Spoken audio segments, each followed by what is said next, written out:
One day series জয়ের পর এখন ট্রেন শুরু করবে বাংলাদেশ। 3 ম্যাচের সিরিজ শুরু হবে আগামীকাল। ম্যাচের আগে আজ চট্টগ্রামের 200 বছরের ঐতিহ্যবাহী রেলওয়ে ভবনের সামনে উন্মোচন হলো টি-20 সিরিজের ট্রফি। আদিত্য সুমনের ক্যামেরায় বিস্তারিত জানাচ্ছেন সহকর্মী জেনিয়া চিশিম। ওয়েস্ট ইন্ডিজ টি-20 সিরিজের ট্রফি উন্মোচনের আনুষ্ঠানিকতা, এবং এই আনুষ্ঠানিকতা কিন্তু খুব অল্প সময়ের জন্য 5 থেকে 10 মিনিটের মধ্যে শেষ হয়ে যায়, কিন্তু এর মাহাত্ম্য অনেক বড়।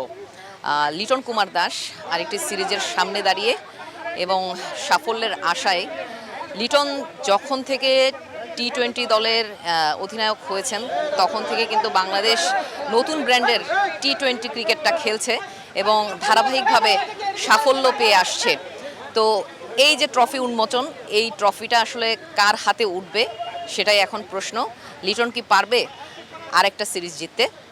টানা তৃতীয়বার অর্জন করেছে দেশের সেরা সুপার ব্র্যান্ড স্বীকৃতি বসুন্ধরা টিস্যু। যদি ক্যারিবীয়দের এই সিরিজে হারাতে পারে বাংলাদেশ, তবে অধিনায়ক হিসেবে পঞ্চম টি-20 সিরিজ জয়ের স্বাদ পাবেন লিটন।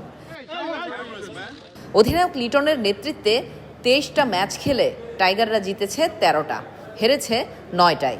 ঘরের মাঠে আরও একটা সিরিজ জয়ের ক্ষুধা লিটন দাসের চোখে মুখে। সাই হোপও অবশ্য চাইবেন ট্রফিটা নিয়ে উড়াল দিতে নিজ দেশে। জেনিয়া চিশিম, এটিএন নিউজ, চট্টগ্রাম।